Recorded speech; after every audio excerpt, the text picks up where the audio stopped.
Back here on NFL Live, it's the biggest story of the day. Jerry Jones and Dez Bryant met today, and the Cowboys have decided to cut the 29-year-old receiver. Bryant's future had been the biggest topic of the Cowboys offseason. He was due a base salary of $12.5 million, but the Dallas Cowboys have decided to move on. Bryant, how about these numbers? He hasn't finished with double-digit touchdowns since 2014, but we're still talking about the all-time leader in touchdown catches in Cowboys history. He tied Hall of Famer Bullet Bob Hayes with number 71 in Week 7 and broke the team record with a 13-yard touchdown catch back in Week 13 against the Redskins. Certainly a big part of the Dallas Cowboys organization over the last few years. Meantime, joining us from the Star, our Cowboys reporter, Todd Archer, who's been there all morning long. Todd, how did we get to this point? Well, Diane, if you think about it, this was a decision that really almost came at the start of free agency. The Cowboys were big players for Sammy Watkins. He opted to go to Kansas City for the 3-year, $48 million deal. Had he signed with the Cowboys, Dez Bryant wouldn't have been a Cowboy back in March. The Cowboys opted to wait, see what would develop. They got Allen Hurns. They got Deontay Thompson. There were some trade discussions regarding Bryant, but nothing came to fruition. And now with this move, you have the Cowboys looking to the draft with the 19th overall pick. You look at guys like Calvin Ridley, DJ Moore, Cortland Sutton, James Washington, another Oklahoma State guy. All guys that the Cowboys have either had in for pre-draft visits or worked out independently on their own. So this meeting between Jerry Jones and Dez Bryant, I'm told it took all of about 20 minutes. No pay cut was offered. The Cowboys saved $8 million against the cap. Dez Bryant's time with the Cowboys now over. A new tenure for a receiver about to start. Bryant hasn't eclipsed the 1,000-yard mark since 2014. That is our Todd Archer. Todd, thanks so much for joining the show. Meantime, let's take a look back at some brilliant Dez Bryant when he was with the Cowboys. 2014 against Jacksonville in London. Tony Romo, right over the middle. Bryant makes the catch at the line of scrimmage, breaks the tackle. Another. Going all through, gets all the way into the end zone for the TD. 35-yard touchdown. Just great catch and run by Bryant. Obviously, those two, they certainly work together. Quite a different story, though, now with Dak Prescott. And, that loyalty there, even when we were talking about Tony Romo hanging it up a little bit, or at least when he was about to, that was one of the big stories. Dez was running better, too. That's just a simple crosser. That could be in anybody's offense. Possession, absolutely. How about his rookie year against the Bears here? Back to field of punt, takes it on his own 39, makes the move, and gets near the sideline for a 61-yard punt return. 2010 is definitely a different year. Look at those winners now. That shake and bake right there. Watch it right here. This edge.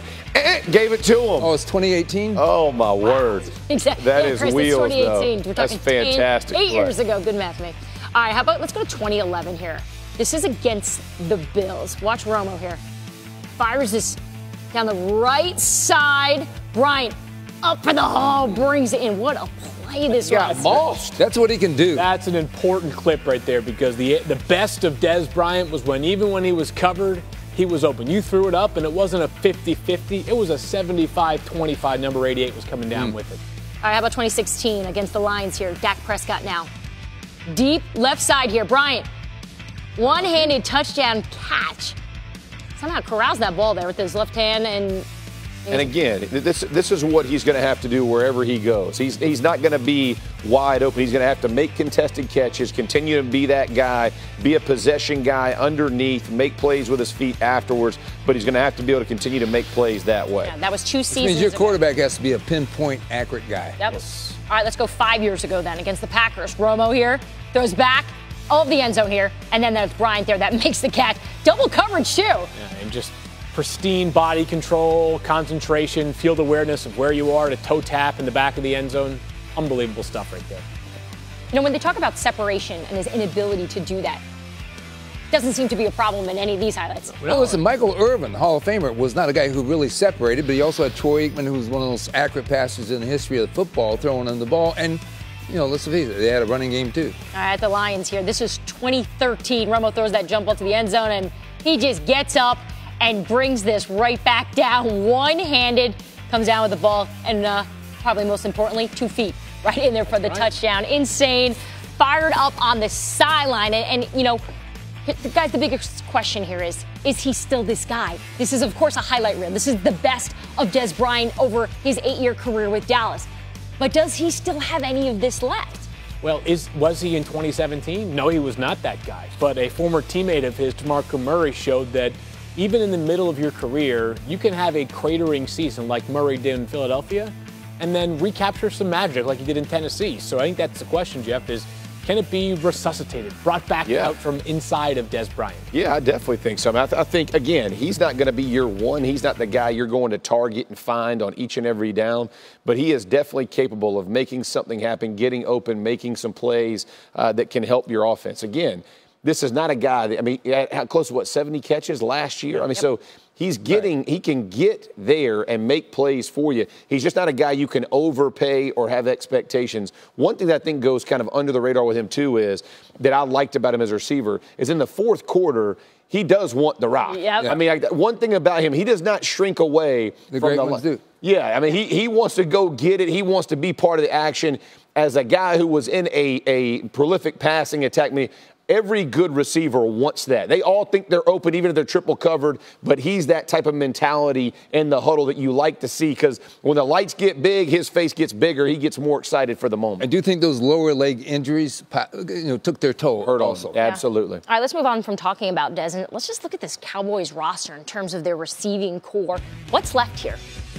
Well, you've got a player who now, in terms of like your leading wide receiver, that's a slot receiver in Cole Beasley. And a player in Cole Beasley who may have his heir apparent already on the roster in Ryan Switzer, fourth-round pick out of one of the top college programs in the country, North Carolina. You know that field. Every show we find a way. Potentially. But, Terrence Williams, worth noting, he is currently banged up and dealing with a foot injury that's going to keep him out of a lot of this offseason. So there are reps to be had. I know we don't think about practice reps meaning as much in the NFL as the game, which is true. But practice reps matter when you've got a third-year quarterback. Allen Hurns is the name to watch on that list. With the Jaguars, he reached 1,000 yards. Actually, he got some money out of that. And he was an undrafted guy who overachieved. But, to certainly project that they could draft a receiver, we're doing that. They're picking 19th. Or they could do that in the second round, too. Remember, we've said this. The last 3 years, these rookie receivers have not come into this league and lit it up. Right. So there's some risk with taking a receiver in the first round, too. I think the Cowboys offense gets back on track, not dependent upon who steps up at wide receiver, but if the offensive line reasserts itself as the best in the league. That's you right. got it. And I'd say the second layer to that would be Dak Prescott and Ezekiel Elliott's return to that rookie form. And I think that's a byproduct of the offensive line. You've got about 3/5 of the ingredients in place. Tyron Smith, Zach Martin, Travis Frederick, dominant players on snap and snap. Byproduct of that is also Ezekiel Elliott being available for 16 games. That's the key. Sure. That's good to be the difference. Okay, so we say that's the key. But is it possible? Were you guys able to see enough from Dak Prescott last season with and without Zeke? Do you think that they can return to what we saw just 2 seasons ago? They went 9-7 last year with a lot of stuff going on that wasn't good. And I think Dak Prescott at Mississippi State, to be quite honest with you, was truly undervalued. I thought that was just, people want to say, well, he's a fourth-round pick. No, I saw him play a lot. I watched a lot of SEC football. He should have been drafted much higher. So, yes, the answer is yes. I think so, too. I don't want to overthink the obvious here, but what is Lyle Collins? As a rookie, he looked really good filling in. And the spotlight shined really bright as a right tackle last year, and there were some up and down moments. If he or somebody else, they signed Cam Fleming, for example, this offseason from the Patriots, a former starter for them, at times at least. If they can get at least 80% of the offensive line playing 15, 16 games this year, I think the whole thing gets better. The health of Tyron Smith at left tackle, to me, is a big key. He's got to stay healthy, back got to be all those things. This offense does not run through any receiver, so don't mistake it. It is going to be a plethora of play-action passes off of Ezekiel Elliott. Even if you can get the ball to Elliott with the screen game, get him out of the backfield, use him, ride that guy to the finish line, because that's the best player on your offense. Bottom line, get your offensive line ground and pound. They don't have to necessarily pass block. In case Smith can't play, at least play action helps you with chips or a tight end sitting in there. But it opens your offense up, but it has to be run through Ezekiel Elliott and the run game. If this Cowboys, no receiver they're going to get is going to make that much of an impact. And it changes. Your offense changes your defense. That sounds silly to think. Absolutely it does. Consider this. A couple of years ago, the Philadelphia Eagles led the NFL in terms of defensive snaps played because their offense was, unfortunately, they couldn't sustain drives. One of the reasons why 2 years ago the Cowboys were, at least by the numbers, pretty, at least a middle-of-the-pack defense, even if talent-wise they weren't there, because they weren't playing a ton of snaps, and when they were, it was, hey, we got a comfortable lead in the fourth quarter. You pin your ears back. You rush the quarterback. Yep. Your offense dictates terms and allows you to be playing with a 10 or 14-point lead in the fourth quarter. DeMarcus Lawrence might get 20 sacks next year. Right. Not 14 and a half sacks. Changes it all. It changes everything. So I think the offense finding its groove, because I think you would agree objectively that this roster is better on offense than it is on defense. Yes. Money is there. Everything That's changes right. there. So the big story, Des Bryant cut from the Dallas Cowboys after 8 seasons. So, guys, just really quickly around the horn here, are the Cowboys a better or worse team without Des?